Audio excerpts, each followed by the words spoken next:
Iya. Assalamualaikum warahmatullahi wabarakatuh. Puji dan syukur kita panjatkan atas kehadiran Allah Subhanahu wa taala yang telah melimpahkan nikmat dan rahmat kepada kita semua sehingga dapat berkumpul di mata kuliah komunikasi dalam mereka pada hari ini. Yang terhormat Ibu Vina Dartina SOS MPDM Eskom CT selaku dosen pengampu mata kuliah komunikasi dalam BK serta teman-temanku sekalian yang saya cintai. Izin memperkenalkan diri, saya Pepian Syafa Alwadia sebagai moderator dan presentator 1 bersama teman-teman saya. Saya Masyarakat Hadira sebagai presentator kedua. Saya Siti Nursiam dengan presentator ketiga. Pada kesempatan kali ini kami akan mempresentasikan mengenai topik urgensi komunikasi dalam bimbingan dan konseling yang akan disampaikan oleh saya dulu. Latar belakang manusia sebagai makhluk hidup selain harus dapat berdiri sendiri, juga dapat berhubungan dengan orang lain. Pada waktu mereka berjumpa terbentuklah suatu kelompok dan dalam waktu itu pula terjadilah komunikasi antara seseorang yang satu dengan yang lainnya. Keberhasilan seorang konseling sangat ditentukan oleh keefektifan komunikasi antara partisipan konseling. Langkah awal dalam proses konseling adalah membangun komunikasi untuk membina ikatan. Jadi konseling merupakan pemberi bantuan oleh konselor kepada konseling, sehingga pemahaman terhadap diri sendiri meningkatkan penyelesaian masalah. Konseling pada dasarnya meningkatkan komunikasi antara dua pihak, antara konselor serta klien yang berlangsung dalam suasana konseling.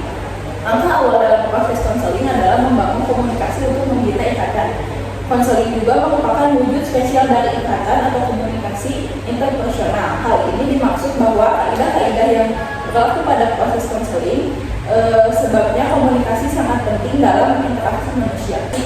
Menurut Teddy Mulyani, komunikasi konseling adalah komunikasi verbal dan non-verbal. Apa sih komunikasi verbal sama non-verbal itu? Komunikasi verbal itu kayak melibatkan kata-kata secara lisan maupun tulisan, sedangkan komunikasi non-verbal yaitu komunikasi yang tidak menggunakan kata-kata tapi menggunakan seperti ekspresi wajah, gerakan tubuh, kontak mata, postur tubuh, dan lain-lain. Contoh komunikasi non-verbal yaitu menggunakan pertanyaan terbuka tentang perasaan mereka dan menggunakan pertanyaan terbuka tentang perasaan mereka, misalnya apa yang kamu pikirin di situasi yang kamu hadapi sekarang. Jadi itu bakal memungkinkan si klien untuk bercerita tanpa batasan dan juga paksaan, sehingga konselor dapat memahami masalah dengan lebih baik. Lalu contoh dari komunikasi nonverbal itu seperti kita menunjukkan ekspresi wajah yang berempati dan juga kayak menunjukkan ekspresi membuat klien merasa lebih nyaman, karena dalam menunjukkan ekspresi itu juga sama aja kayak kita tuh merasa disimak. Oleh karena itu konselor juga bakal lebih terbuka dan lebih banyak untuk berbagi informasi yang akan disampaikan kepada kita.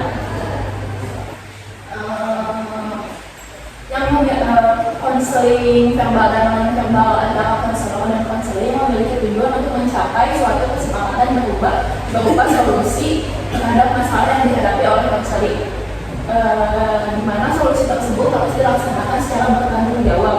Komunikasi konseling juga wujud dari cerminan dari diri sendiri untuk saling bersikap empati, memberikan penghargaan dan motivasi pada dasarnya adalah memberikan perubahan yang lebih baik.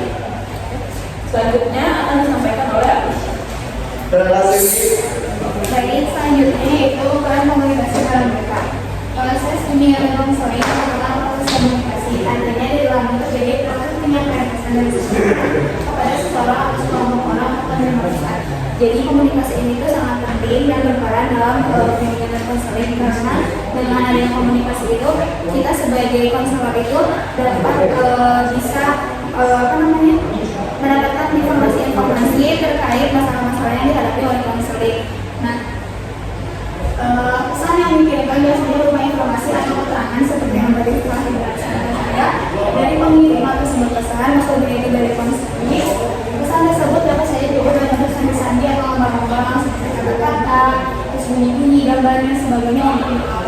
jadi komunikasi dalam dunia konseling itu nggak cuma hanya berbicara atau menyampaikan sesuatu secara lisan gitu, karena ada pula di mana konseling itu tuh misalkan introvert dan dia tuh susah untuk berbicara banyak. Mungkin saja lewat peran komunikasi seperti sandi-sandi atau misalkan gambar itu tuh kita sebagai konselor itu bisa mengerti apa yang terjadi dalam permasalahan si konselor tersebut. Nah, sehingga pesan yang disampaikan oleh penyampai pesan atau penyampaian pesan dari konselor kepada konselor itu dapat diterima dan dipahami oleh si penerima pesan. Selanjutnya, cara berkomunikasi dalam bimbingan konseling. Nah, agar komunikasi atau bimbingan konseling ini berjalan efektif, ada beberapa faktor. Pertama yaitu faktor keterbukaan. Faktor keterbukaan ini yaitu keterbukaan antara satu sama lain, maksudnya itu keterbukaan antara konselor dengan konseling yang akan memunculkan kedekatan. Jadi kita harus sebisa mungkin menimbulkan rasa keterbukaan agar si konselor itu dapat menyampaikan permasalahan-permasalahannya itu tanpa canggung gitu.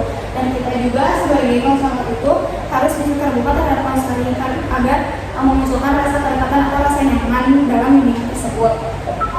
Adanya komunikasi keterbukaan ini juga menunjukkan dua aspek. Maksud dari dua aspek itu yang pertama, adanya keinginan untuk terus terbuka dengan orang lain. Jadi di saat kita melakukan konseling atau kita sebagai konselor itu merasa canggung untuk berkomunikasi, karena adanya keterbukaan itu bisa menimbulkan atau menumbuhkan rasa kepercayaan diri kepada kita, sehingga kita menjadi lebih terbuka terhadap orang-orang sekitar, tidak hanya saat berkonseling gitu. Terus yang kedua adalah keinginan untuk menanggapi secara dulu semua stimulus yang datang. Jadi di saat kita memiliki atau mendapatkan pendapat yang kurang dipahami, kita tuh secara tidak langsung karena adanya komunikasi itu bisa memberikan stimulus atau respon yang jujur terhadap pendapat kita sendiri. Itu. Nah, selanjutnya yang kedua ada faktor empati. Maksud dari faktor empati itu komunikasi dengan cara merasakan atau memproyeksikan diri. Jadi kita sebagai konselor itu harus bisa ada dalam situasi konseling tersebut. Karena kan komunikasi juga seperti yang dijelaskan oleh Peggy, tidak hanya secara lisan tapi juga bisa lewat emosi atau merasakan hal yang dirasakan oleh konseling. Nah, sebagai konselor itu kita harus bisa memahami kesadaran kita itu seperti apa. Jika dia memang sedang sedih, kita juga harus berempati atau bermimik muka sedih. Terus kalau misalkan mereka membutuhkan sesuatu yang tegas, kita juga harus bisa bersikap dengan tegas. Nah, dengan begitu kita tidak memberikan penilaian bahwa sifat atau perilaku yang dilakukan itu benar atau salah. Jadi kalau misalkan ada konselor yang berkonseling kepada kita, terus mereka tuh memberikan muka yang sedih, bukan berarti kita tuh kalau misalkan nggak ada di posisi dia tuh kayak kesannya apaan sih gitu aja, kok sedih gitu. Nah, harusnya kita sebagai konselor itu harus kita berempati di saat dia sedih, ya kita juga merasakan sedih. Terus yang ketiga ada faktor suportif atau supportiveness. Maksudnya itu kita sebagai konselor tidak bersikap bertahan atau defensif. Maksudnya itu sebagai konselor kita jangan kaku, jangan nggak terbuka gitu dalam proses pembinaan konseling. Karena kalau misalnya kita tidak suportif, suasana yang akan diberikan terhadap konseling tersebut tuh jadi nggak terbuka gitu, jadinya canggung, terus juga nggak mau ngebahas tentang apa, karena nggak ada rasa suportif atau rasa ingin menyampaikan. Nah, perilaku yang menimbulkan suportif ini tuh ada tiga. Yang pertama ada scripted. Maksudnya script itu jelas itu. Jadi kita tuh sebagai konselor tuh harus punya strategi kira-kira konseling ini tuh harus diapain. Terus juga punya evaluasi kalau misalkan konseling ini dengan pendapat kita atau solusi kita yang kurang baik, kita tuh harus punya plan evaluasinya harus dijalani. Terus juga ada spontanitas, jadi menanggapi dengan cara yang sama dan terbuka. Jadi mungkin kalau misalkan ada konseling yang berkonsul untuk meminta bantuan seperti pekerjaan, kita malah jadi ngasih solusinya tuh ke kesehatan atau misalkan ke permasalahan yang beda gitu dari penyampaian si konseling. Terus yang ketiga juga ada profesionalisme, di mana kita itu sebagai konselor harus punya sifat profesional. Komunikasi yang profesional itu berarti menyampaikan pendapat-pendapat yang sesuai dengan pengalaman kita, jadi nggak seadanya gitu. Jadi harus bermakna untuk si konselor tersebut. selanjutnya yaitu faktor positif atau positivitas. Dalam komunikasi, pada saat yang positif kita harus dalam keadaan yang positif. Jadi saat kita melakukan konseling itu, kita tuh jangan berprasangka buruk terhadap orang lain. Kayak misalkan kita berprasangka sama orang itu, terus mereka konseling ke kita jangan kayak langsung berprasangka, oh si ini konseling cuma karena mau manfaatin atau kayak gimana gitu. Jadi sebisa mungkin kita tuh harus mengeluarkan awal-awal positif supaya proses dunia konseling itu menimbulkan komunikasi yang efektif. Terus yang selanjutnya ada faktor kesamaan atau equality. Maksudnya memiliki kesamaan dalam pengalaman di antara pelaku komunikasi. Nah, karena komunikasi itu akan efektif ketika para pelaku atau konselor itu mempunyai nilai, sikap, perilaku, dan pengalaman. Jadi seperti yang sudah dijelaskan tadi ya, kalau misalkan ada konseli yang merasa tidak cukup atau memiliki permasalahan dalam segi pekerjaannya atau misalkan kesehatannya, itu harus ke bidang yang komunikasinya itu sesuai dengan pengalamannya gitu. Kalau misalkan dia secara kesehatan berarti ke psikologi, karena di dalam psikologi kan dijelaskan komunikasi tentang kesehatan. Selanjutnya itu ada fungsi komunikasi dalam hubungan dan konseling. Pertama ada komunikasi adalah proses simbolik. Komunikasi menggunakan simbol-simbol yang merupakan sesuatu digunakan untuk menunjuk sesuatu yang lainnya, seperti kata-kata, bahasa tubuh, dan ekspresi wajah untuk menyampaikan makna. Terus makna simbol ini bisa berbeda-beda tergantung pada latar belakang dan pengalaman individu. Contohnya, seorang siswa yang menundukkan kepala saat berbicara, mungkin siswa tersebut menunjukkan rasa malu atau tidak percaya diri. Lalu contoh lainnya seperti menguap merupakan gejala mengantuk atau bosan. Atau juga ketika kita berkeringat juga itu merupakan gejala dari salah satu dari gejala kecapean, kepanasan, atau juga karena gugup. Terus yang kedua ada setiap perilaku mempunyai potensi komunikasi. Dalam kegiatan konseling penting untuk memperhatikan semua aspek perilaku siswa. Tidak hanya kata-kata yang diucapkan, perilaku juga tidak berarti bahwa semua perilaku adalah komunikasi, karena setiap perilaku memiliki potensi untuk ditafsirkan. Seperti senyum ditafsirkan sebagai tanda kebahagiaan, lalu bersedih ditafsirkan sebagai tanda bersedih. Terus contohnya, seorang tamu restoran yang makan tanpa mengucapkan sepatah kata pun kepada orang yang dia temui berpotensi untuk ditafsirkan misalkan sedang marah atau frustasi, patah hati, sakit gigi, atau juga si pelayan juga diputusin atau customernya gitu. Terus yang ketiga ada komunikasi memiliki dimensi isi dan dimensi hubungan.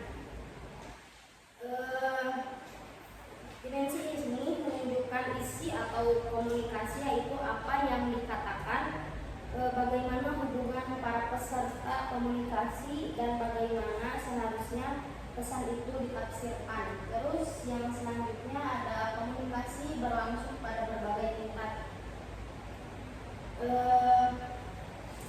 Kesenjangan komunikasi yang tidak disengaja sama sekali seperti melamun.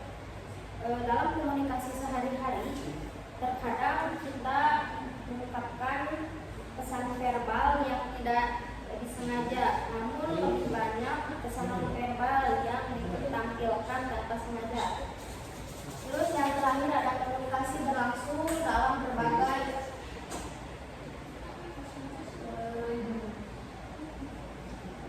yang kelima ada komunikasi berlangsung dalam berbagai tingkat, mana komunikasi bergantung pada konteks fisik, ruang dan waktu, sosial dan psikologis. Waktu meyakini makna pada suatu pesan. Contohnya seperti dari telepon pada malam hari atau dini hari akan dipersepsi berbeda dengan dering-dering telepon waktu yang lainnya. Lanjut, yang terakhir ada aspek-aspek komunikasi dalam bimbingan dan konseling. Yang pertama ada kredibilitas. Kredibilitas ini adalah berkaitan dengan hubungan saling percaya antara komunikator dan komunikasi. Konselor